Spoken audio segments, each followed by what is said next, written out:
Namaste everyone and welcome back to Family&Fusion.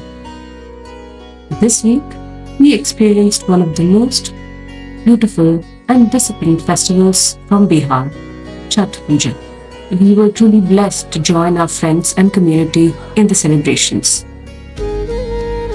Please stay with us in this video to know more about the puja, the rituals, the significance and the stories behind this Mahaparv or grand festival from the state of Bihar in India. In all these years, I've never had the opportunity to experience Chhath Puja. But even then, I didn't realize how much of a sacred and beloved festival this is for people in the state of Bihar, state of Uttar Pradesh, and Jharkhand. With the growth of the Indian diaspora internationally, so has the spread of this festival at a global scale.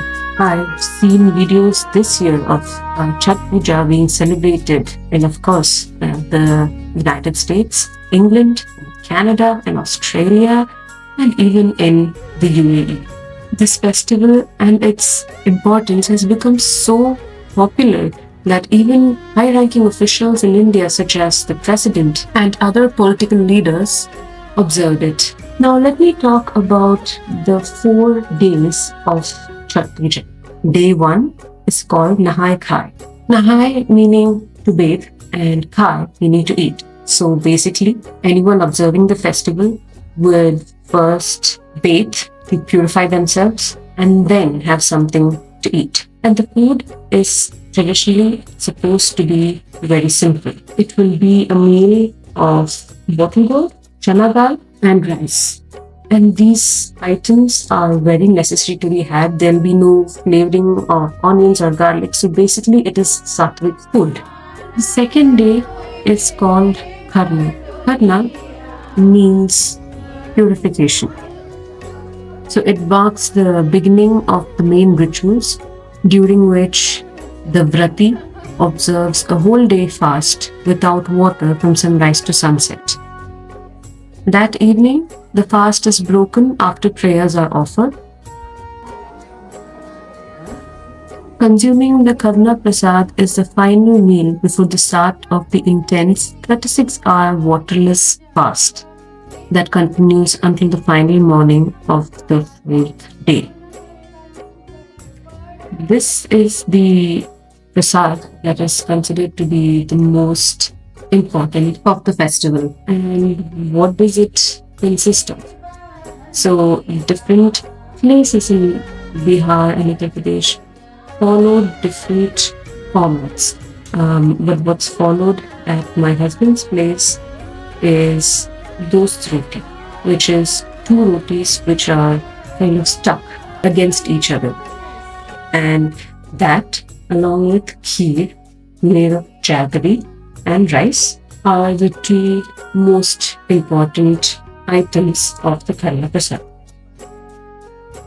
Day 3 is the first main day of the Chhath Puja. It is dedicated to the evening offering of the setting sun. So the day begins with the fasting that was started the previous evening. Vrati and the other people doing the puja will be assisting them in preparing sacred offerings like tekwa and fruits. Tekwa is a crunchy, mildly sweet, deep fried snack. It's like an Indian cookie. It is primarily made of whole wheat flour, jaggery, and ghee. Now, once all of this happens during the day, the main ritual is in the evening, and it's called the Sandhya Arghya.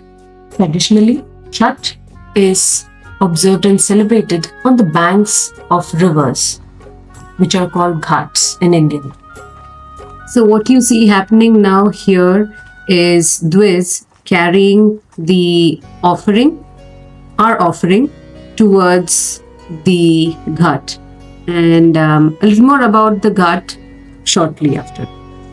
What you see here, tied up in red or yellow clothing, is called a soup in Hindi. It's a bamboo basket, and everyone who wants to provide this as an offering to Chhathi Maiya fills this basket with 5 kinds of fruits. The and one of them would definitely be coconut. So you may have noticed a couple of things here.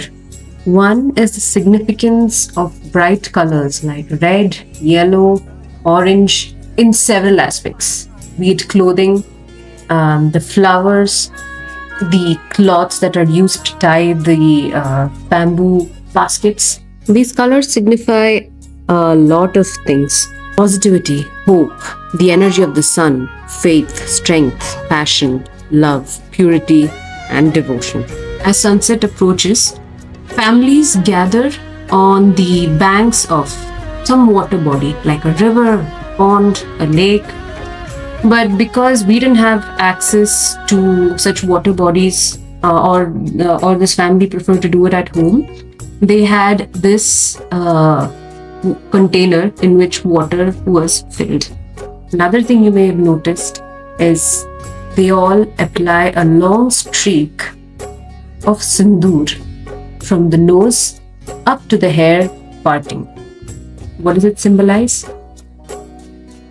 It's deeply symbolic of devotion, purity, and marital strength.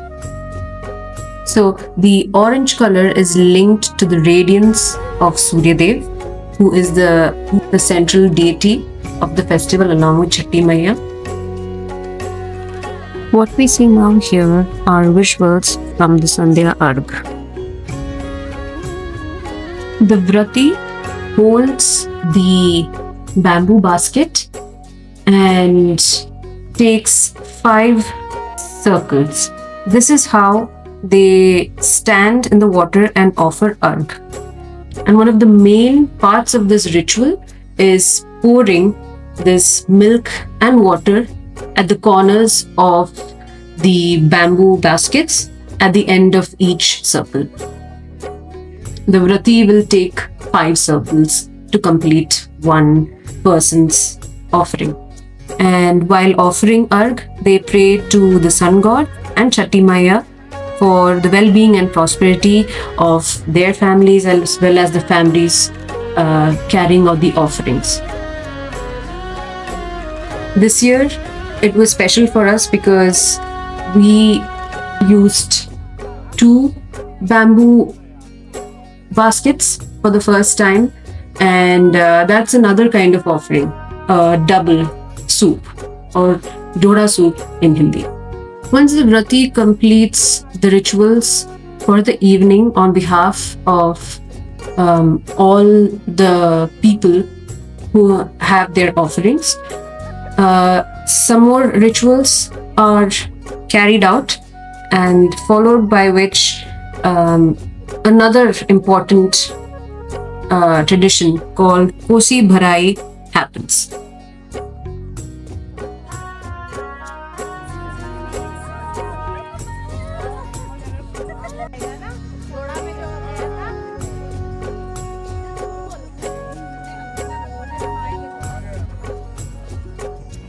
So once the Sandhya Arghya is completed, the bamboo baskets are wrapped up back again in their respective clothing, and they're taken back to the house in the same manner as they were brought to the ghat at the beginning of this puja.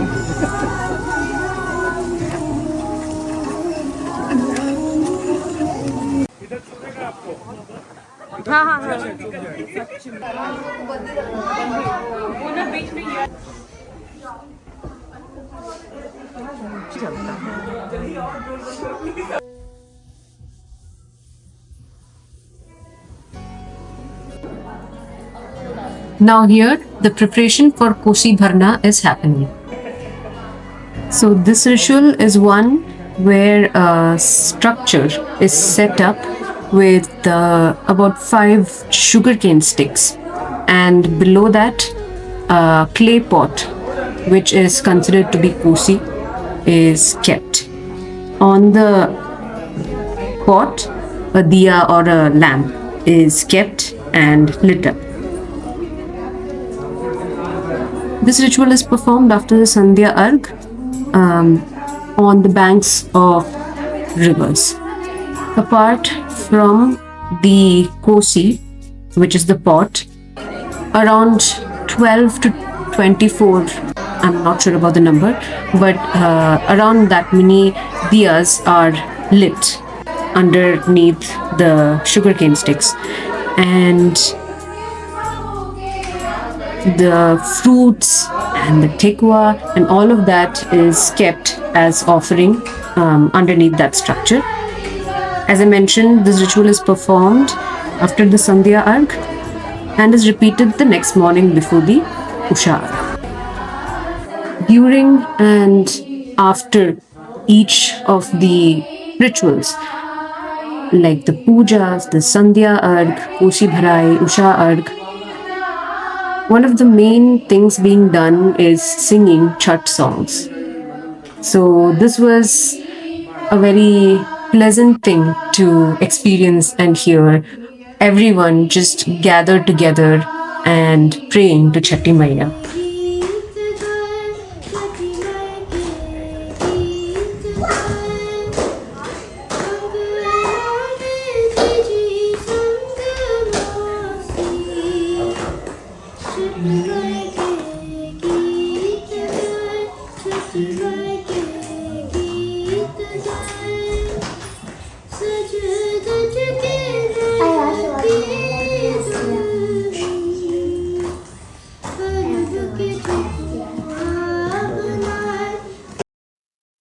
After the Kosi Bharai is performed, we all had dinner and went back home. Now on the fourth and final day of Chhath Puja, the Usha Arghya is performed. So this is the offering to the rising sun and it concludes the festival. So after the Sandhya Arghya the previous evening, this 36-hour fast that the Vrati observes continues into the morning ritual, after which the fast is broken. For Usha Arghya, devotees gather again at the ghats to offer prayers to the rising sun. The same rituals that were performed the previous evening, which is the pradarshan for each of the bamboo baskets is carried out, as well as the arg, which is milk and water being poured into the water body. Now that we've come to know what the different rituals are, there are some historical significances to these rituals or the festival itself. Who is Chhathi Maiya, who is revered so much during this festival? So Chhathi Maiya is known as the sister of son of the sun, Surya. She is revered as the protector of children, the bestower of children, and the deity of reproduction and vegetation, and she is the central deity being worshipped during the Chhath Puja. Something that I learned, it's probably not coincidence, but something else that I learned is that Chhathi is actually the other form of the Sanskrit word Shashti, which means sixth, and refers to the sixth day of a child's life when she is traditionally worshipped. So when our baby was born, or for both kids basically, on the sixth day a puja is performed, and that is actually performed to Chhathi Maiya. Chhath Puja is also one of the oldest Vedic traditions deeply rooted in Hindu scriptures and culture.